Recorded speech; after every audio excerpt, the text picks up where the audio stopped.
राष्ट्रीय संस्थाएं हैं, उन्होंने आगाह किया है कि ये बिल जहां जहां लागू हुआ है वहां जो सीमांत कृषक थे वो आज मजदूर बन चुके हैं। उनकी आज हम शाहजहांपुर बॉर्डर पे है, जहां पर राजस्थान के किसान डटे हुए हैं और एलपी राष्ट्रीय लोकतांत्रिक पार्टी के टेंट के अंदर मौजूद है। पहले राजस्थान से किसी नेता ने अगर हुंकार भरी थी तो हमारे सुप्रीमो रालोपा के सुप्रीमो हनुमान जी बेनीवाल ने 7 दिन को आंदोलन डेफर किया और सरकार ने मांगे नहीं मानी किसानों की, तो हमने फिर 26 तारीख को दोबारा लाखों की संख्या के अंदर यहाँ कूच किया था। किसान तो खुद भी समझ चुका है और अच्छे से वो समझा भी सकता है। अगर उसके साथ बैठ के बातचीत करना चाहे, वार्ता करना चाहे, तो किसान बहुत अच्छे तरीके से अपनी बातें सरकार को समझा सकता है। ये आंदोलन किसान संगठनों का आंदोलन है, ये राष्ट्रीय लोकतांत्रिक पार्टी का आंदोलन नहीं है। कि ये अगर संशोधन जो किसान मांग कर रहा है वो सारे के सारे संशोधन अगर हो जाते हैं तो इन तीनों काले कानूनों का लाने का कोई मतलब नहीं रहता, कोई औचित्य नहीं रहता। निर्वाचन आयोग की संपूर्ण सिफारिशें सरकार तत्काल प्रभाव से लागू करे। रात को कड़ाके की ठंड के अंदर यहाँ बर्फ जम जाती है, रात को -2 डिग्री के अंदर भी हम यहाँ डटे हुए रात को। और जो आपकी प्रमुख मांग थी उसमें कहीं तालमेल खाता है क्या? भूमि अधिग्रहण बिल, जिससे एक जमीन तैयार की गई पूंजीपतियों के लिए, किसानों से किस प्रकार से आप जमीन लोगे और उसके बाद में उस पर प्रोजेक्ट बनाओगे। रेलवे का निजीकरण किया गया। इन सब चीजों को जब आप जोड़कर देखते हो, लास्ट में इन तीनों काले कानूनों को देखते हो, तब जाकर पता चलता है कि विकसित भारत का सपना दिखाकर मोदी जी तैयार कुछ अलग ही कर रहे थे, भूमि किसी और की तैयार कर रहे थे।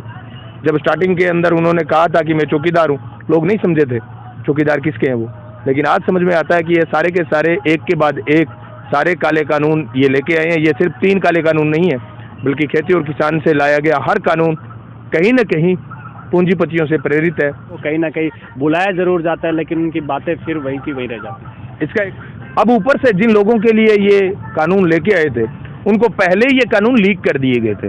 ये बहुत बड़ी बात है और मैं पूरे दावे के साथ कह सकता हूँ कि ये जो stock limit essential commodity act जो 1955 के अंदर इन्होंने संशोधन किया कि एसेंशियल कमोडिटी का आप जितना चाहे उतना स्टॉक कर सकते हैं, भंडारण कर सकते हैं। पहले रोक थी, लेकिन उसके बावजूद भी कालाबाजारी होती थी, लेकिन अब तो बिल्कुल इनके अंदर छूट दी गई।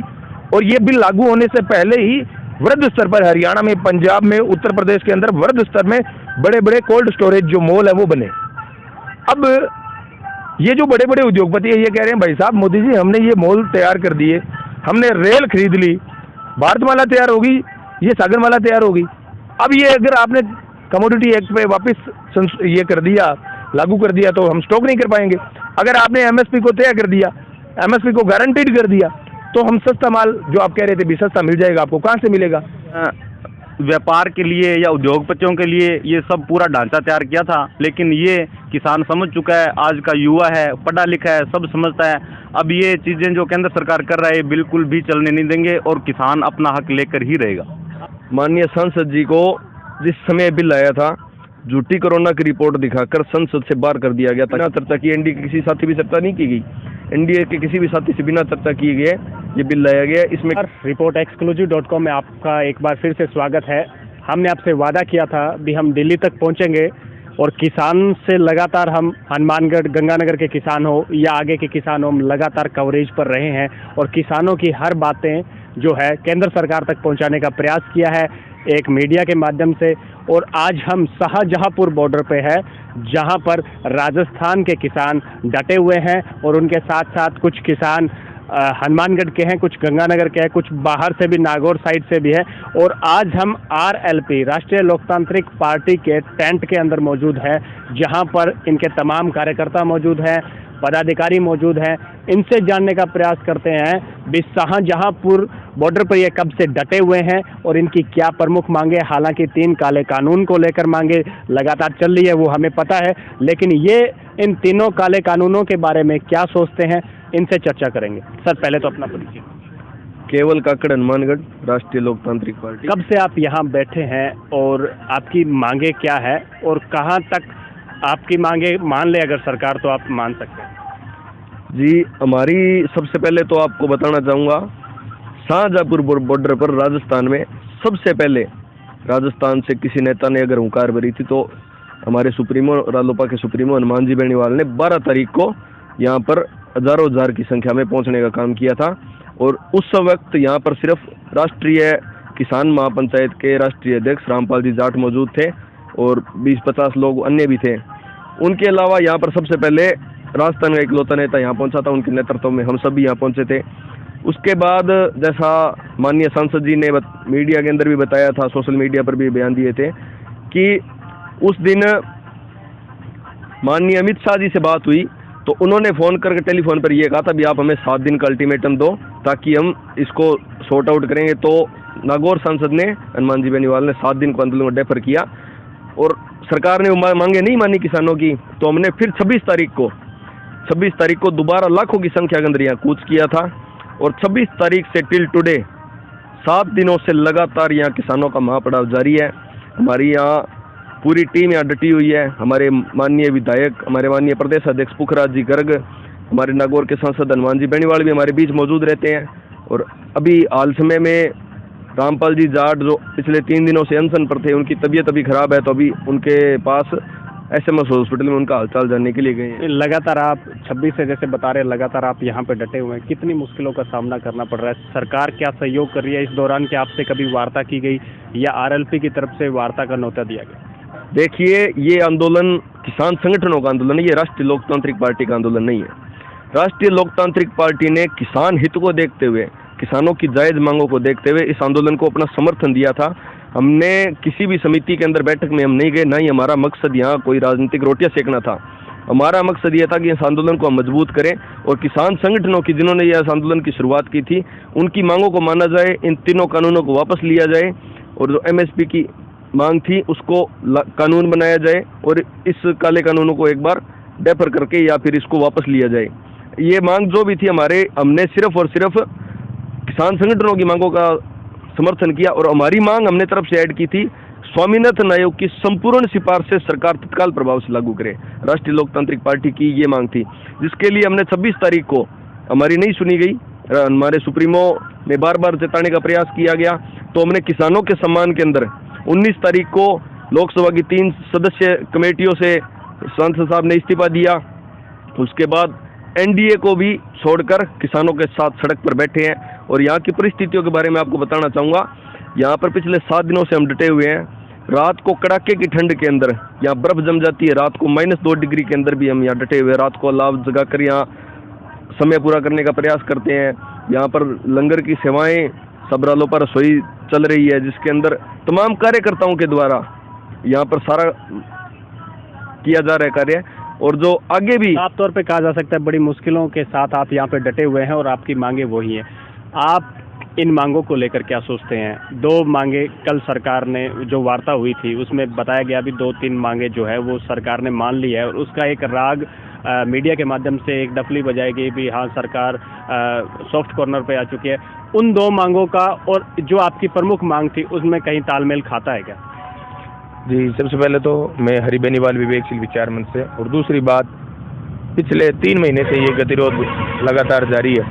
जब से ये बिल राज्यसभा में ध्वनिमत से पारित हुआ है उसके बाद से पहले राजनीतिक पार्टियां, उसके बाद में विभिन्न किसान संगठनों ने केंद्र सरकार को आगाह किया कि आपने जितने भी ये कृषि कानून अब लेके आए हो इनके अंदर जरूर कुछ न कुछ ऐसे प्रावधान है जिससे किसान जो है, देश का किसान है, वो संशय में है कि आने वाला भविष्य उसे खतरे में लगता है।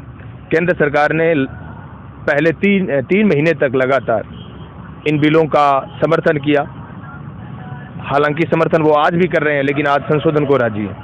आज जब संशोधन को राजी हैं तो कम से कम ये बात तो तय हो गई कि इन बिलों के अंदर कहीं ना कहीं खामियां ऐसी थी जो उद्योगपतियों के दबाव के अंदर बनाई गई थी। एक्चुअल में ये जो कृषि कानून है ये अचानक से नहीं है तीनों के तीनों।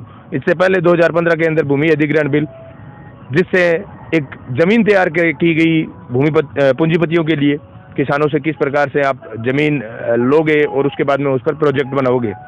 उसके बाद में भारतमाला परियोजना जो आई, पूरे भारत के अंदर एक ऐसा कॉरिडोर तैयार किया जाए कि कृषि उत्पादों को एक स्थान से दूसरे स्थान तक आसानी से ले जाया जाए। उसके बाद में उन्हीं कृषि उत्पादों को विदेश के अंदर निर्यात करने के लिए आपको तटों की जरूरत पड़ती है, बंदरगाहों की जरूरत पड़ती है, तो तटीय इलाकों के लिए सागरमाला प्रोजेक्ट तैयार हुआ। उसके बाद में लंबी दूरी तक कृषि उत्पादों के यातायात या वहन के लिए रेलवे का निजीकरण किया गया। इन सब चीज़ों को जब आप जोड़कर देखते हो, लास्ट में इन तीनों काले कानूनों को देखते हो, तब जाकर पता चलता है कि विकसित भारत का सपना दिखाकर मोदी जी तैयार कुछ अलग ही कर रहे थे, भूमि किसी और की तैयार कर रहे थे। जब स्टार्टिंग के अंदर उन्होंने कहा था कि मैं चौकीदार हूँ, लोग नहीं समझे थे चौकीदार किसके हैं वो, लेकिन आज समझ में आता है कि ये सारे के सारे एक के बाद एक सारे काले कानून ये लेके आए हैं। ये सिर्फ 3 काले कानून नहीं है, बल्कि खेती और किसान से लाया गया हर कानून कहीं न कहीं पूंजीपतियों से प्रेरित है, कहीं न कहीं किसानों की आने वाली नस्लें हैं उनको बर्बाद करने की ये प्रयास है। लेकिन मैं धन्यवाद दूंगा विभिन्न पार्टियों को और विभिन्न किसान संगठनों को जिन्होंने लगातार केंद्र सरकार की इन हरकतों को जनता के सामने उजागर किया। हालांकि आपको पता है भारत एक लोकतांत्रिक देश जरूर है, लेकिन यहाँ पर जागरूक नागरिकों की आज भी कमी है। सबसे बड़ी बात यही होती है, जब 3 काले कानूनों को रद्द करने की मांग सारे संगठन कर रहे हैं और ये किसान संयुक्त मोर्चा भी कर रहा है, पूरे संगठन, चाहे वो राजनीतिक पार्टी से जुड़ा हो, चाहे वो सामाजिक संगठन हो, किसी भी प्रकार का संगठन हो, चाहे वो किसान से जुड़ा हो, मांग सिर्फ यही थी 3 काले कानून रद्द किए जाएं। लेकिन जो वार्ता में सामने आ रहा है भी अलग अलग चीज़ें, कभी संशोधन के नाम पे, कभी किसी भी नाम पे किसानों को कहीं ना कहीं बुलाया जरूर जाता है, लेकिन उनकी बातें फिर वही की वही रह जाती है। इसका एक कारण है साहब, इसका कारण ये है कि ये अगर संशोधन जो किसान मांग कर रहा है वो सारे के सारे संशोधन अगर हो जाते हैं तो इन 3 काले कानूनों का लाने का कोई मतलब नहीं रहता, कोई औचित्य नहीं रहता। अब ऊपर से जिन लोगों के लिए ये कानून लेके आए थे उनको पहले ही ये कानून लीक कर दिए गए थे। ये बहुत बड़ी बात है और मैं पूरे दावे के साथ कह सकता हूँ कि ये जो stock limit essential commodity act जो 1955 के अंदर इन्होंने संशोधन किया कि एसेंशियल कमोडिटी का आप जितना चाहे उतना स्टॉक कर सकते हैं, भंडारण कर सकते हैं। पहले रोक थी, लेकिन उसके बावजूद भी कालाबाजारी होती थी, लेकिन अब तो बिल्कुल इनके अंदर छूट दी गई। और ये बिल लागू होने से पहले ही वृहद स्तर पर हरियाणा में, पंजाब में, उत्तर प्रदेश के अंदर वृहद स्तर में बड़े बड़े कोल्ड स्टोरेज जो मॉल है वो बने। अब ये जो बड़े बड़े उद्योगपति है ये कह रहे हैं भाई साहब मोदी जी हमने ये मॉल तैयार कर दिए, हमने रेल खरीद ली, भारतमाला तैयार होगी, ये सागरमाला तैयार होगी। अब ये अगर आपने कमोडिटी एक्ट पे वापस ये कर दिया, लागू कर दिया, तो हम स्टॉक नहीं कर पाएंगे। अगर आपने एमएसपी को तय कर दिया, एमएसपी को गारंटीड कर दिया, तो हम सस्ता माल जो आप कह रहे थे भी सस्ता मिल जाएगा, आपको कहाँ से मिलेगा? एपीएमसी मंडियाँ अगर खत्म नहीं होगी तो उद्योगपतियों का अपना वजूद, अपना मार्केट कैसे खड़ा होगा? तो वापस लें कैसे, संशोधन हो कैसे? अब तो मोदी जी एक ही काम देख रहे हैं कि किसी भी प्रकार से लाठी भी ना मरे, लाठी भी ना टूटे और सांप भी मर जाए। इस प्रकार का वो समाधान ढूंढ रहे हैं कि संशोधन ऐसा कर देंगे जिससे उद्योगपति वह राजी रहे, इधर जनता को बेवकूफ़ बना दिया जाए जैसा पहले बनाते आए हैं। तो ऐसा अब होने वाला है नहीं, क्योंकि जितने भी किसान संगठन हैं उनके अंदर बड़े बड़े पढ़े लिखे जो हैं वो किसान नेता उनके अंदर शामिल है। वो पूरी स्टडी के साथ सरकार ने जब जब जो सुझाव मांगे बड़ी बेहतरी और बड़े ही सिस्टमेटिक तरीके से उन किसान नेताओं ने सरकार को जवाब दिया है। सरकार कहीं ना कहीं अब बैकफुट पर है और दबाव में है कि उनको लगता है कि आज किसान संगठन वैसे नहीं रहे जैसे पहले होते थे। आज पढ़े लिखे किसान नेता है और आने वाले भविष्य को लेकर पूरी तरह से सतर्क किसान नेता है। और इन सब के चलते केंद्र सरकार जो है वो बैकफुट पर है और उनको समझ में नहीं आ रहा है कि कर्तव्य विमूढ़ की स्थिति के अंदर है। अब क्या करें क्या नहीं करें, अब सिर्फ दिन आगे कर रहे हैं, तारीख पर तारीख दे रहे हैं, देखते हैं क्या होता है, देखते हैं क्या होता है। धैर्य और संयम की परीक्षा ली जा रही है और ये संयम की ज्वालामुखी एक दिन जब फटेगी तो केंद्र सरकार भी पछताएगी और देश भी पछताएगा। आप क्या इन बातों से अतिशयोक्ति रखते हैं जिस प्रकार से इन्होंने कहा अभी किसानों को बेवकूफ़ बनाने का प्रयास किया जा रहा है और जो पूरी की पूरी जो बीजेपी सरकार है वो कहीं ना कहीं उद्योगपतियों के प्रेशर में? वास्तव में केंद्र सरकार को ये अंदाजा ही नहीं था कि किसान इस तरह से एकजुट हो जाएंगे और ये आंदोलन इतना बड़ा रूप ले लेगा। क्योंकि केंद्र सरकार को जैसा दिखाया गया था, आपको याद होगा एक बार दिल्ली में अन्ना हजारे जी और केजरीवाल जी और ये बाबा रामदेव जी इन्होंने एक आंदोलन किया था वहाँ पे, और बाबा रामदेव रात को सलवार पहन के वहाँ से भागे थे। इनको ये लग रहा था कि ये छोटा आंदोलन शुरू हुआ है और वैसे भाग जाएंगे। तो मैं केंद्र सरकार को भी ये कह देना चाहता हूँ कि ये किसान है, ये आपकी पार्टी के बाबा रामदेव नहीं है जो सलवार पहन के भाग जाएंगे। किसान अपना हक लेकर ही वापस मुड़ेगा, चाहे उसे कुछ भी करना पड़े। और केंद्र सरकार सिर्फ इसी भूल की वजह से, उनको ये था कि आंदोलन इतना बड़ा रूप नहीं लेगा, उन्होंने व्यापार के लिए या उद्योगपतियों के लिए ये सब पूरा ढांचा तैयार किया था। लेकिन ये किसान समझ चुका है, आज का युवा है, पढ़ा लिखा है, सब समझता है। अब ये चीज़ें जो केंद्र सरकार कर रहा है बिल्कुल भी चलने नहीं देंगे और किसान अपना हक लेकर ही रहेगा। आपको क्या लगता है, किसान अपनी बात समझा नहीं पा रहे हैं या फिर वो किसानों की बात समझने का प्रयास नहीं कर रहे? केंद्र सरकार किसानों की बात समझने का प्रयास बिल्कुल भी नहीं कर रही है। किसान तो खुद भी समझ चुका है और अच्छे से वो समझा भी सकता है। अगर उसके साथ बैठ के बातचीत करना चाहे, वार्ता करना चाहे, तो किसान बहुत अच्छे तरीके से अपनी बातें सरकार को समझा सकता है। एक्चुअल में क्या है? एक मिनट आप शायद प्रवक्ता है आरएलपी पार्टी से, तो आपसे एक सवाल रहेगा, प्रदेश संयोजक है, आपसे एक सवाल रहेगा। अभी एनडीए में रही थी, एनडीए के कभी साथी रही थी, बीजेपी के साथी रहे थे, तो आपको क्या लगता है अभी एनडीए छोड़ी है, उस समय जब बिल लेकर आए थे तब भी छोड़ी जा सकती थी? जी, आपको अगर पता नहीं हो तो आपकी जानकारी के लिए मैं बताना चाहूँगा। माननीय सांसद जी को जिस समय बिल आया था, झूठी कोरोना की रिपोर्ट दिखाकर संसद से बाहर कर दिया गया ताकि बहस में हिस्सा ना ले। और उसका कारण भी हम ये समझते हैं कि जो पीपली के अंदर 3 दिन पहले लाठीचार्ज हुआ था, किसानों पर लाठीचार्ज किया गया, तो माननीय नागौर सांसद ने ये बयान दिया था कि अगर किसानों पर लाठी चलती है तो ये आंदोलन हनुमान बेनीवाल हरियाणा के अंदर भी आकर लड़ेगा और राजस्थान के अंदर भी लड़ेगा। हरियाणा पर उस लाठीचार्ज के विरोध के अंदर उन्हें अगर ऐसा महसूस हुआ होगा कि यहाँ संसद के अंदर विरोध हो सकता है, एनडीए का साथी विरोध करेगा, तो उन्होंने हो सकता है इस नियत से उनको संसद से बाहर कर दिया होगा। पर उस बाहर करने के बावजूद उसके बाद भी हमने बिलों का कभी समर्थन नहीं किया, और न ही हमें इन बिलों से लाने से पहले हमसे कोई चर्चा की गई। हमसे बिना चर्चा किए एनडीए के किसी साथी भी चर्चा नहीं की गई, एनडीए के किसी भी साथी से बिना चर्चा किए गए ये बिल लाया गया। इसमें किसी साथी की सहमति नहीं थी। साफ तौर पे कहा जा सकता है भी हनुमान बेनीवाल या उसकी पार्टी की तरफ से कोई ऐसी सहमति नहीं थी। आप कुछ कहना चाह रहे हैं? मैं ये कह रहा था, आपने सवाल पूछा था भाई साहब से कि किसानों की बात सरकार को समझ में नहीं आ रही है या सरकार की बात किसानों को समझ में नहीं आ रही। एक्चुअल में ऐसा कुछ नहीं है। किसानों की बात सरकार समझ चुकी है और सरकार की बात किसान समझ चुका है। अब बात जिद की है, एक तरफ केंद्र सरकार का जिद है, दूसरी तरफ किसानों का जुनून है।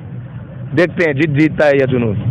सब जानते हैं, केंद्र सरकार जानती है किसानों का हित प्रभावित हो रहा है, सीधे तौर पर प्रभावित हो रहा है, और स्पष्ट तौर पर बड़े बड़े अर्थशास्त्री हैं, अंतर्राष्ट्रीय संस्थाएं हैं, उन्होंने आगाह किया है कि ये बिल जहाँ जहाँ लागू हुआ है वहाँ जो सीमांत कृषक थे वो आज मजदूर बन चुके हैं, वो आज भूमिहीन मजदूर बन चुके हैं। उनकी ज़मीनें कॉन्ट्रैक्ट बेसिक, जैसे कॉन्ट्रैक्ट फार्मिंग का भी इनमें बिल है, उनके चलते गरीब किसान कंपनियों के सामने अपने अधिकारों की रक्षा नहीं कर पाता है, और इनके चलते धीरे धीरे गरीबी खत्म इसी प्रकार से की जाती है। भी आप गरीबों को ही खत्म कर देंगे तो गरीबी ऑटोमेटिक खत्म हो जाएगी।